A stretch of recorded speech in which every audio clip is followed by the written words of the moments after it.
Hello everyone, welcome again to psycho. Last class में हमने biology की ह्यूमन अनाटॉमी यूनिट नंबर 6 में circulatory system और कार्डियोवैस्कुलर सिस्टम के बारे में पढ़ा था। आज की क्लास में हम nervous system, reflex and reflex के एक्शन, ह्यूमन ब्रेन और ह्यूमन ब्रेन के डिफरेंट पार्ट और उनके फंक्शन के बारे में डिस्कस करेंगे। तो स्टार्ट करते हैं हम आज की यूनिट नर्वस सिस्टम के साथ। तो अगर हम नर्वस सिस्टम की बात करें तो नर्वस सिस्टम के एक कॉम्प्लेक्स नेटवर्क होता है, जितनी भी न्यूरॉन्स हो गई या फिर नर्व सेल हो गई, ठीक है। यानी कि तंत्रिका तंत्र क्या है, जितनी भी तंत्रिकाएं हो गई या फिर जितनी भी कोशिकाएं, सेल्स हो गई, न्यूरॉन्स हो गई, उन सबको ही हम किसके अंडर पढ़ते हैं, नर्वस सिस्टम। अब नर्वस सिस्टम की बात करें तो इसी में हमारा ह्यूमन ब्रेन हो गया, स्पाइनल कॉर्ड हो गया, central nervous system, peripheral nervous system या फिर जितनी भी हमारी नर्व्स हो गई, वो सारी किसके अंदर आ जाते हैं, नर्वस सिस्टम। यानी कि हम जब उनकी स्टडी करेंगे तो कौन से सिस्टम के अंदर करेंगे, नर्वस सिस्टम के।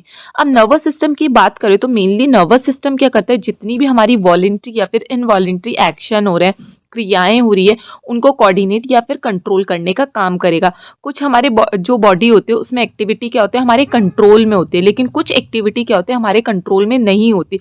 वो सारी किसके थ्रू रेगुलेट होगी या कंट्रोल होगी, नर्वस सिस्टम के थ्रू। तो आगे बढ़ते हैं, हम बात करते हैं डिवीजन ऑफ नर्वस सिस्टम की। जो नर्वस सिस्टम है उसके कितने भाग होते हैं या फिर उनको कितने पार्ट्स में डिवाइड किया गया है।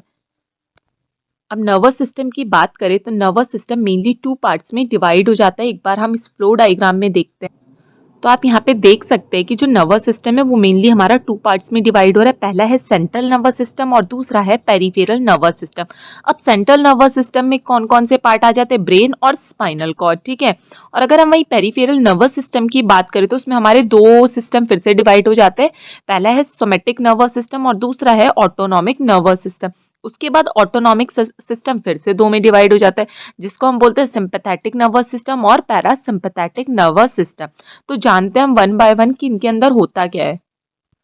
तो हमने देखा था कि जो नर्वस सिस्टम है वो मेनली 2 पार्ट्स में डिवाइड हो रहा था, सेंट्रल नर्वस सिस्टम और पेरिफेरल नर्वस सिस्टम। अब सेंट्रल नर्वस सिस्टम की बात करें तो इसमें हम ब्रेन और स्पाइनल कॉर्ड के बारे में पढ़ेंगे। यानी कि सेंट्रल नर्वस सिस्टम किससे मिलकर बना है, मानव मस्तिष्क और स्पाइनल कॉर्ड से। अब यहाँ पे क्या होगा, जितनी भी इंफॉर्मेशन है उनकी प्रोसेसिंग होगी और जो सिग्नल है वो बॉडी के पास पहुंच जाएगा, ठीक है। और वहीं अगर हम पेरिफेरल नर्वस सिस्टम की बात करें तो इसमें क्या आ जाते हैं, जितनी भी नर्व है, यानी कि ब्रेन और स्पाइनल कॉर्ड से बाहर जितनी भी नर्व्स है, हमारी बॉडी में बहुत सारी नर्व्स प्रेजेंट होती है, लेकिन ह्यूमन ब्रेन के बाहर और स्पाइनल कॉर्ड के बाहर की जितनी भी नर्व होगी उनकी स्टडी हम किस में पढ़ते हैं, पेरिफेरल नर्वस सिस्टम में। अब पेरिफेरल नर्वस सिस्टम भी 2 भाग में डिवाइड हो रहा है। पहला है सोमेटिक नर्वस सिस्टम और दूसरा है ऑटोनॉमिक नर्वस सिस्टम। अब अगर हम सोमेटिक नर्वस सिस्टम की बात करें तो सोमेटिक नर्वस सिस्टम क्या करता है, जितनी भी हमारी वॉलेंट्री एक्शन होते हैं उनको कंट्रोल करेगा। अब वॉलेंट्री एक्शन की बात करें तो यानी कि ऐसी गतिविधियां जो क्या होते हैं, हमारे कंट्रोल में होगी। फॉर एग्जाम्पल के लिए हमें कब चलना है, कब हमें खाना है, कब अपने माउथ को चलाना है, कब हमें लिखना है, ये क्या होते हैं, हमारे कंट्रोल में होती है। लेकिन कुछ गतिविधियां क्या होते हैं, हमारे कंट्रोल में नहीं होती, जिनको हम बोलते हैं इनवॉलेंट्री फंक्शन। और ऑटोनॉमिक नर्वस सिस्टम क्या करता है, जो इनवॉलेंट्री फंक्शन है उनको कंट्रोल या उनको रेगुलेट करने के लिए रिस्पॉन्सिबल होता है। जैसे हम सांस लेते हैं, ठीक है, या फिर हमारा जो डाइजेशन है वो हमारे कंट्रोल में नहीं रहता है, या हमारा जो दिल धड़कता है, हमारी पल्स चल रही है, हमारा हार्ट बीट कर रहा है, वो सारी एक्शन क्या है, हमारी इनवॉलेंट्री। या फिर जो हमारी आई लैशेज है उनका ब्लिंक होना है, ठीक है, वो सारे क्या होते हैं, हमारे इनवॉलेंट्री फंक्शन है, यानी कि हम उसको कंट्रोल नहीं कर सकते। तो वो सारी ही एक्शन या गतिविधियां किस में आ जाती है, ऑटोनॉमिक नर्वस सिस्टम में। आगे बढ़ते हैं, अब हम डिटेल में पढ़ते हैं कि जो ह्यूमन ब्रेन है उसका स्ट्रक्चर या फिर उनका फंक्शन, कार्य क्या होता है। तो अगर हम ह्यूमन ब्रेन की बात करें तो ये क्या होता है, हमारी बॉडी का कंट्रोल सेंटर होता है, क्योंकि मेन क्या होता है, ब्रेन से ही जितनी भी एक्टिविटी होती है वो रेगुलेट होती है। और ब्रेन की बात करें तो ब्रेन को कवर कौन करके रखता है, स्कल, ठीक है। स्कल यानी कि जो हमारी खोपड़ी होती है उसी के अंदर क्या होता है, ब्रेन होता है। यानी कि स्कल क्या करेगा, ह्यूमन ब्रेन को प्रोटेक्ट करने का काम करेगा, ठीक है। और वो जो स्कल होता है या फिर जो ह्यूमन ब्रेन होता है उसके अंदर सेरेब्रोस्पाइनल फ्लूइड होता है, जो क्या करता है, फ्रिक्शन कॉज नहीं होने देता है और जो ब्रेन है उसको मॉइस्ट रखता है। अब अगर हम बात करें एक अडल्ट ब्रेन का वेट कितना होता है, तो 1 kg से 1.5 kg जो ब्रेन है उसका वेट हो सकता है। अब जो ब्रेन होता है वो भी क्या होता है, 3 पार्ट में डिवाइड हो जाता है, मिड ब्रेन, फोर ब्रेन और हिड ब्रेन में। अब ये जो आप देख रहे हैं ये वाला पार्ट कौन सा है, हमारा फोर ब्रेन। उसके बाद ये वाला आप देख रहे हैं मिड ब्रेन और नीचे की तरफ होता है हिंड ब्रेन। अब वन बाय वन हम इसको डिस्कस करेंगे। अब फोर ब्रेन की बात करें तो फोर ब्रेन क्या होता है, यानी कि अग्र मस्तिष्क आगे वाला जो पार्ट होता है ये लार्जेस्ट पार्ट होता है ब्रेन का, ठीक है। और साथ में अगर हम बात करें ये फोर ब्रेन में भी हमारे तीन पार्ट आ जाते हैं, पहला सेरेब्रम, दूसरा हाइपोथैलेमस और तीसरा थैलेमस। अब सेरेब्रम की बात करें तो ये मेनली क्या करता है, जितनी भी थिंकिंग की प्रोसेस हो रही है, मेमोरी हो रही है, इमोशंस हो गए या फिर जो भी वॉलेंट्री मूवमेंट हो रहे हैं उनको कंट्रोल करने का काम करेगा। अब जो सेरेब्रम होता है ये फिर से कुछ पार्ट्स में डिवाइड हो जाता है, कुछ लोब्स में डिवाइड हो जाता है, जो हम डायग्राम में देखेंगे। आप ये देख सकते हैं जो फोर ब्रेन है, फोर ब्रेन का जो पहला पार्ट था सेरेब्रम। अब सेरेब्रम में भी बहुत सारे लोब प्रेजेंट होते हैं, जैसे कि parietal lobe, occipital lobe, frontal lobe और टेम्पोरल लोब। अब फ्रंटल बोन जो कि आगे की तरफ होगा, माथे की तरफ पे होगा।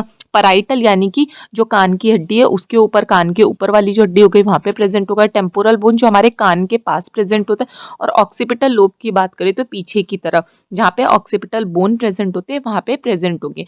अब इनके फंक्शन की बात करें तो जो फ्रंटल बोन होता है वो मेनली स्पीच के लिए, प्लानिंग हो गया, रीजनिंग हो गया, या फिर जो भी हम प्रॉब्लम सॉल्विंग अप्रोच यूज करते हैं, या फिर हमारी बॉडी में जो भी मूवमेंट होता है वो किसके थ्रू रेगुलेट होगा, फ्रंटल लोब के थ्रू। यानी कि अगर फ्रंटल लोब में कोई भी ऑल्ट्रेशन देखने को मिलेगी तो ये वाली एक्टिविटी भी ऑल्टर हो जाएगी। वहीं अगर हम बात करें पैराइटल लोब तो ये भी मूवमेंट में हेल्प करता है, या फिर कोई भी स्टिमुलाई आ रहा है उसके परसेप्शन के लिए, उसको परसीव करने के लिए। फॉर एग्जाम्पल के लिए हमने कोई गर्म चीज को टच किया तो उसका जो परसेप्शन मिलेगा हमें, उस स्टिमुलाई को हम रिसीव करेंगे, वो भी किसके किसके थ्रू होगा, पैराइटल लोब के लिए। साथ में ओरिएंटेशन के लिए भी रिस्पॉन्सिबल होगा। अब ऑक्सीपिटल बोन की बात करें तो विजुअल प्रोसेस यानी कि जो हम देख पा रहे हैं उसके लिए रिस्पॉन्सिबल है। टेम्पोरल बोन की बात करें तो ये भी परसेप्शन हो गया, या किसी को पहचानना हो, रिकॉग्निशन करना हो, मेमोरी के लिए, या फिर हम बोल सकते हैं सुनने के लिए और स्पीच के लिए रिस्पॉन्सिबल होगा, ठीक है।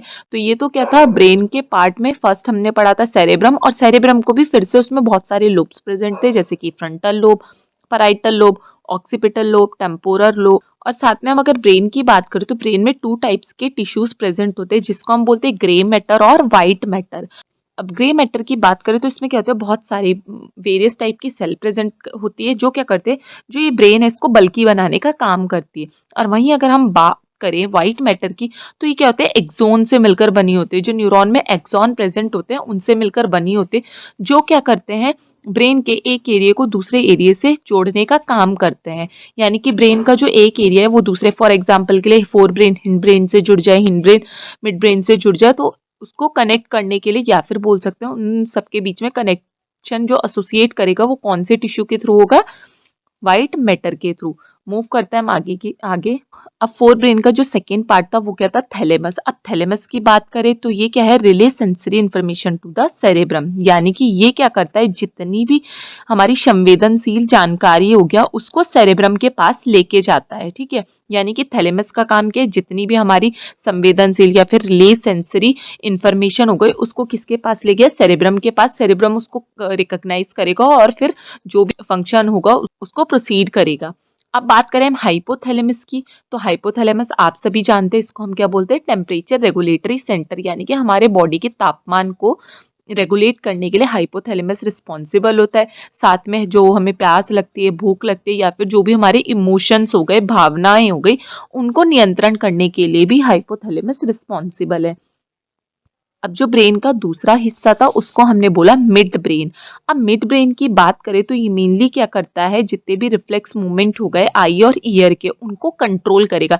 यानी कि आई का ब्लिंकिंग हो रही है, आई में रोटेशन हो रहा है, ठीक है, प्यूपल का कॉन्स्ट्रिक्शन या फिर प्यूपल डायलेट हो रही है, या फिर ईयर की जितने भी मूवमेंट है, फंक्शन है, उनको कौन कंट्रोल करेगा, मिड ब्रेन, जिसको हम मध्य मस्तिष्क भी बोलते हैं। अब मिड ब्रेन की बात करें तो ये भी दो पार्ट में डिवाइड होती है, पहला है टेगमेंटम और दूसरा है टेक्टम। एक बार डायग्राम में देखते हैं। आप ये देख सकते हैं, ये वाला पोर्शन आपको दिख रहा है मिड ब्रेन वाला, ठीक है। इसमें एक है टेगमेंटम और दूसरा है टेक्टम। तो आप देख सकते हैं बहुत छोटे छोटे से पार्ट देखने को मिल रहे हैं, जो मिड ब्रेन है, ठीक है, उसका हिस्सा होता है टेगमेंटम और टेक्टम। अब जानते हैं हम कि जो टेगमेंटम या फिर टेक्टम होते हैं उनका फंक्शन क्या है और वो होते क्या है। अब सबसे पहले अगर हम टेगमेंटम की बात करें तो ये मिड ब्रेन का पार्ट है और ब्रेन स्टेम जो हो गया, जो ब्रेन का नीचे वाला हिस्सा है, ब्रेन स्टेम वहाँ पे प्रेजेंट होता है। अब ये मेनली जो मोटर कंट्रोल हो गया या फिर सेंसरी प्रोसेसिंग हो गया, जितने भी सेंसेस आए, ठीक है, सेंसरी इंफॉर्मेशन आए उनके प्रोसेस करने में और साथ में अलर्टनेस के लिए रिस्पॉन्सिबल होगा। वहीं अगर हम बात करें टेक्टम की, तो टेक्टम क्या होता है, जो डॉर्सी पार्ट है यानी कि अपर पार्ट है मिड ब्रेन के, जहां से मिड ब्रेन स्टार्ट हुआ है वहां पे प्रेजेंट होता है और ये विजन के लिए, मेनली विजन हो गया या फिर जो ऑडिटरी रिफ्लेक्स हो गया उनके लिए रिस्पॉन्सिबल है। यानी कि ये क्या कर रहा है, दृष्टि या फिर जो सुनने की गतिविधियां हैं उनको कंट्रोल करने का काम कर रहा है। अब बात करते हैं हम ब्रेन के थर्ड पार्ट की, जो कि क्या है, हिड ब्रेन, जिसको हम पाश्च मस्तिष्क भी बोलते हैं, यानी कि पीछे की तरफ प्रेजेंट होगा। अब हिंड ब्रेन की बात करें तो ये फिर से डिवाइड हो जाता है, ये फिर से डिवाइड हो जाता है तीन पार्ट में। पहला है सेरेबेलम, दूसरा है पोन्स और तीसरा है मेडुला ऑब्लंगेटा। अब सेरेबेलम की बात करें तो ये मेनली बैलेंस और कोऑर्डिनेशन के लिए रिस्पॉन्सिबल होता है, यानी कि हम जो प्रॉपर गेट को मेंटेन कर पा रहे हैं, प्रॉपर चल पा रहे हैं, दौड़ पा रहे हैं, तो उसके लिए कौन रिस्पॉन्सिबल है, सेरेबेलम, ठीक है। वहीं अगर हम पोन्स की बात करें तो ये मेनली रेस्पिरेशन हो गया, ठीक है, साथ में कम्युनिकेशन के लिए रिस्पॉन्सिबल होता है, साथ में जो हमारी स्लीप वेक साइकिल होती है, ठीक है, यानी कि हम सो रहे हैं, एक बहुत ज़्यादा गहरी नींद में आते हैं, उसके बाद फिर हमारी नींद कच्ची हो जाती है, तो ये जो साइकिल है किसके थ्रू रेगुलेट हो रही है, पोन्स के थ्रू। नेक्स्ट बात करते हैं मेडुला ऑब्लंगेटा। अब मेडुला ऑब्लंगेटा क्या करते हैं, जितने भी इनवॉलेंट्री फंक्शन हो गए, जैसे कि सांस लेना, हमारी हृदय की गति हो गया, हार्ट बीट हो गया या फिर ब्रीथिंग हो गया, उसको कंट्रोल करने का काम करती है। नेक्स्ट हम बात करते हैं न्यूरॉन्स की, कि न्यूरॉन्स का जो स्ट्रक्चर है वो कैसा होगा, उसका कार्य क्या होगा, उसका फंक्शन क्या होगा। तो न्यूरॉन की बात करें तो ये क्या होता है, नर्वस सिस्टम की बेसिक फंक्शनल यूनिट है, यानी कि हमारा जो नर्वस सिस्टम है वो बहुत सारी न्यूरॉन से मिलकर बना है। और अगर हम बात करें ह्यूमन ब्रेन की तो उसमें 100 मिलियन न्यूरॉन प्रेजेंट होते हैं अप्रॉक्सीमेटली, ठीक है। तो तभी हमने न्यूरॉन को क्या बोला कि ये क्या है, हमारी जो तंत्रिका तंत्र है या फिर नर्वस सिस्टम है उसकी मूलभूत इकाई है। आप यहाँ पे डायग्राम में देख सकते हैं ये क्या है, न्यूरॉन का स्ट्रक्चर है, जिसमें ये डेंड्राइट्स है, ये जो ये दे रखे हैं आपको, डेंड्राइट्स है, ये बीच में न्यूक्लियस प्रेजेंट है, ये स्टोमा है, फिर उसके बाद जो आपको ये वाली येलो वाली लाइन दिख रही है ये क्या है, एक्सॉन, फिर ये एक्सॉन के टर्मिनल है। अब जो ये एक्सॉन होता है उसके ऊपर एक शीट प्रेजेंट होती है जिसको हम बोलते हैं माइलिन शीट, ठीक है। अब जो इसमें ये छोटी छोटी सेल दिखाई दे रही है इसको बोल रहे हैं हम सेजवान सेल। अब अगर हम स्ट्रक्चर ऑफ न्यूरॉन की बात करें तो सबसे पहले हमने देखा था सेल बॉडी, जो सोमा थी, यानी कि बीच में जो न्यूक्लियस था उसके बाहर वाली जो बॉडी थी उसको हमने क्या बोला, सेल बॉडी या फिर सोमा बोला। अब इसमें क्या होता है, न्यूक्लियस और साइटोप्लाज्म प्रेजेंट होते हैं और ये क्या करते हैं, प्रोटीन और न्यूरॉन ट्रांसमीटर को प्रोड्यूस या फिर उनका निर्माण करने का काम करेंगे। फिर हमने देखा था जो सेल बॉडी थी, ठीक है, उसके बाहर में छोटे छोटे ऐसे स्ट्रक्चर जैसे प्रेजेंट थे, ठीक है, जिसको हमने क्या बोला, डेंड्राइट्स बोला। और ये डेंड्राइट्स क्या करते हैं, जितने भी इम्पल्सिस होते हैं उसको रिसीव करते हैं न्यूरॉन से। उसके बाद आपने देखा था एक्सॉन थी, ऐसे करके छोटी छोटी बॉडी टाइप की प्रेजेंट थी, ठीक है, और उस एक्सॉन के बाहर माइलिन शीथ की कवरिंग हो रखी थी और ये क्या कर रहे थे, जितने भी नर्व इम्पल्सिस हैं, ठीक है, जो भी इंफॉर्मेशन है उसको क्या कर रहे थे, ट्रांसमिट करने का काम कर रहे थे। उसके बाद लास्ट में आपने देखा होगा कि एक्सॉन के कुछ टर्मिनल्स थे, ठीक है, लास्ट में, तो वो एक्सॉन के टर्मिनल्स क्या करते हैं, जितने भी न्यूरॉन ट्रांसमीटर है उनको रिलीज करते हैं, जो सिनैप्स हो गए, ठीक है। जब भी कोई सेल हो गए तो क्या हो गया, वहाँ पे प्री सिनेप्टिक क्लैप प्रेजेंट होते हैं, यानी कि यहाँ से जो सिग्नल है वो क्या होंगे, यहाँ से सिग्नल निकलेंगे और जो ये पोस्ट सिनेप्टिक क्लैप है ये इन सिग्नलों को रिसीव करेगा। ये वाला कौन सा हो गया, प्री सिनेप्टिक क्लैप, ठीक है, यहाँ पे बीच में इसका सिनैप्स होंगे और ये जो ट्रांसमीटर या फिर न्यूरॉन्स रिलीज होंगे ये कहाँ पे जाके अटैच हो जाएंगे, पोस्ट सिनेप्टिक क्लैप्ट में। और इसी से क्या होगा, यहाँ से सिग्नल आए ब्रेन, ठीक है, बॉडी ने सिग्नल्स भेजे, उसके बाद ये यहाँ पे फिल हुए और ब्रेन उस सिग्नल को रिसीव करता है, रिकॉग्नाइज करता है कि वो सिग्नल क्या बोलना चाह रहा है या क्या वो मैसेज है। अब नेक्स्ट बात करते हैं हम टाइप्स ऑफ न्यूरॉन की। जो ह्यूमन बॉडी होती है, ब्रेन होता है, इसमें कितने टाइप के न्यूरॉन प्रेजेंट होते हैं। तो पहला सेंसरी न्यूरॉन प्रेजेंट होगा, दूसरा मोटर और तीसरा होता है हमारा इंट्रा न्यूरॉन, इंटर न्यूरॉन। अब सेंसरी न्यूरॉन की बात करें तो सेंसिस के लिए जो रिस्पॉन्सिबल है, ठीक है, यानी कि ये क्या करेगा, जितने भी सेंसरी ऑर्गन हो गए उनसे इम्पल्सिस को कैरी करने का काम करती है, यानी कि ये क्या करेगी, डिफरेंट पार्ट्स हो गए, ठीक है, वहां से जो न्यूरॉन है या फिर केंद्रिका तंत्रिका तंत्र है उसके पास संकेत को ले जाने का काम करेंगी। वहीं मोटर न्यूरॉन की बात करें तो ये क्या करेगी, जो सिग्नल्स है carry signals from the CNS यानी कि जो सेंट्रल नर्वस सिस्टम है वहां से लेकर कहाँ जाएगी, मसल्स या फिर जो ग्लैंड्स हो गए उनके पास पहुंचाने का काम करेगी सिग्नल्स को। और इंट्रा न्यूरॉन की बात करें तो ये क्या होता है, सेंट्रल नर्वस सिस्टम में भी प्रेजेंट होता है और ये क्या करते हैं, जो सेंसरी ऑर्गन हो गई या फिर सेंसरी न्यूरॉन हो गए और साथ में जो मोटर न्यूरॉन हो गई उनके बीच में कनेक्शन बनाने का काम करती है। तो यानी कि जो सेंसरी न्यूरॉन है उन्होंने क्या किया, सेंसरी ऑर्गन के पास वहां से इंफॉर्मेशन को लेकर आए और न्यूरॉन के पास भी मोटर न्यूरॉन ने क्या किया, जो सिग्नल्स है वो सेंट्रल नर्वस सिस्टम से कहाँ पर लेकर गए, मसल्स या ग्लैंड में। और इंटर न्यूरॉन क्या करेगी, जो ये सेंसरी न्यूरॉन है और मोटर न्यूरॉन है उनके बीच में कनेक्शन बनाने का काम करेगी। अब हम बात करते हैं हमारी बॉडी में जो 12 पेयर ऑफ क्रेनियल नर्व्स होती है वो कौन कौन सी होती है। तो आप यहाँ पे देख सकते हैं 12 पेयर ऑफ क्रेनियल नर्व्स। तो अगर हम बात करें 12 क्रेनियल नर्व्स की तो इनको क्या करते हैं हम रोमन नंबर में अरेंज करते हैं। और यहाँ पे हम देख रहे हैं कि जो क्रेनियल नर्व है उनका नाम क्या है, कौन से नंबर की नर्व का क्या नाम है और क्या उसका फंक्शन है। तो सबसे पहले अगर हम बात करें ऑल्फैक्टरी नर्व तो वो स्मेल के लिए रिस्पॉन्सिबल हो गई। दूसरी हो गई ऑप्टिक नर्व, वो साइट के लिए या फिर देखने के लिए रिस्पॉन्सिबल होगी। थर्ड हो गई ऑक्लियोमोटर नर्व जो कि मूवमेंट आई बॉल का या फिर प्यूपल के मूवमेंट के लिए रिस्पॉन्सिबल होगी। फिर फोर्थ होती है ट्रॉकियल नर्व जो आई बॉल के मूवमेंट के लिए रिस्पॉन्सिबल होगी। फिर फिफ्थ हो गई ट्राइजेमिनल जो फेशियल सेंसेशन हो गया उसके लिए। फिर जो सिक्स नर्व है उसको बोलते हैं हम एब्यूसेंस जो आई बॉल के मूवमेंट के लिए ही रिस्पॉन्सिबल हो गई। सेवेंथ हो गई फेशियल नर्व जो क्या करेगी फेस के मूवमेंट में और साथ में सलाइवेशन के लिए रिस्पॉन्सिबल हो गई। फिर एट नर्व है हमारी वेस्टिबुलोकोकल जो हेयरिंग और बैलेंस के लिए रिस्पॉन्सिबल, क्योंकि ये दोनों नर्व कहाँ पे प्रेजेंट होती है, ईयर में। फिर नाइन्थ आ जाती है ग्लॉसोफेरेंजियल नर्व जो मेनली टेस्ट और सॉलोइंग के लिए रिस्पॉन्सिबल होगी। 10 हो गई वेगस जो हार्ट रेट और डाइजेशन के लिए रिस्पॉन्सिबल है। 11th हो गई एसेसरी जो हेड के मूवमेंट के लिए रिस्पॉन्सिबल है। हो गई हाइपोग्लॉसल नर्व। अब हमने ये तो देख लिया कि कौन से नंबर की नर्व को क्या बोलते हैं और उसका फंक्शन कौन सा है। अब देखो इसको याद करने के लिए हम एक ट्रिक का भी यूज कर सकते हैं, O टू टच एंड फिर वेरी गुड वड़ा एंड हलवा।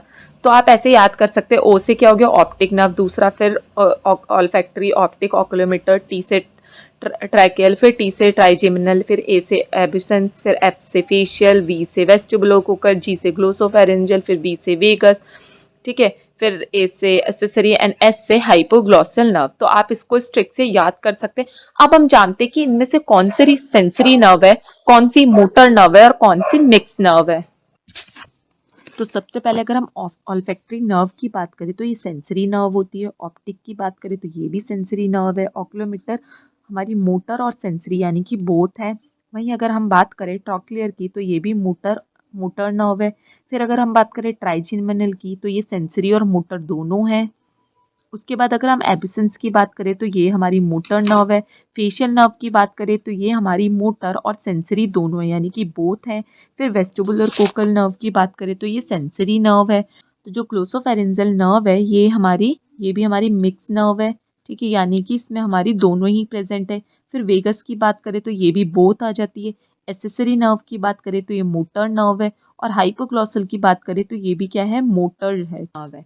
तो अब आगे बढ़ते हैं, आगे देखते हैं हम कुछ न्यूरॉन ट्रांसमीटर और उनका फंक्शन। ये तो पहला है एसेटोकोलिन, तो जो मेनली क्या करते हैं, जो मसल मूवमेंट है उनको कंट्रोल करने का काम करेगा। डोपामिन की बात करें तो मूड हो गया या फिर प्लेजर हो गया उसको रेगुलेट करने का काम करेगा। सेरोटोनिन की बात करें तो ये क्या करता है, स्लीप्स इमोशन उसको अफेक्ट करेगा।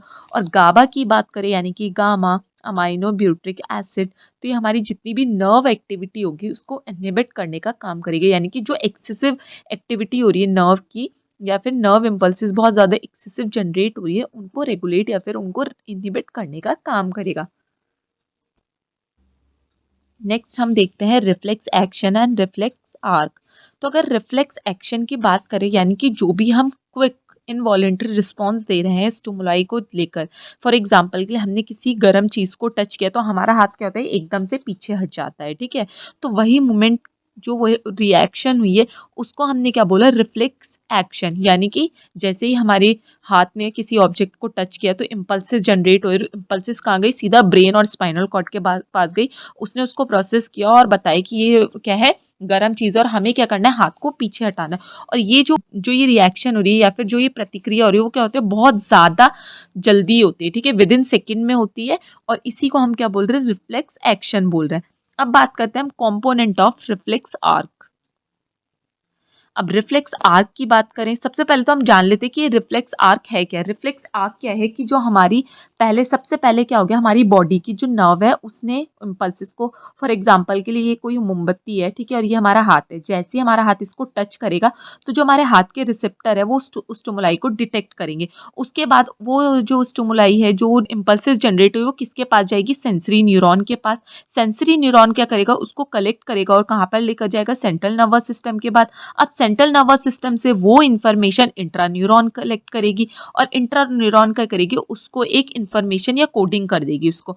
उसके बाद वो जाएगा मोटर न्यूरॉन के पास। अब मोटर न्यूरॉन क्या करेगी, उस रिस्पॉन्स को कैरी आउट कर लेगी, यानी कि वो क्या करेगी, प्रतिक्रिया लेने के लिए कि हमें क्या करना है, हाथ को। अब क्योंकि जैसे ही मोटर न्यूरॉन के पास आई, यानी कि ब्रेन के पास इंफॉर्मेशन चली गई, ठीक है, और इफेक्टर ने क्या बोला, तुरंत ब्रेन, यानी कि ब्रेन ने क्या किया, तुरंत रिस्पॉन्स किया कि हमें क्या करना है, अपने हाथ को पीछे करना है।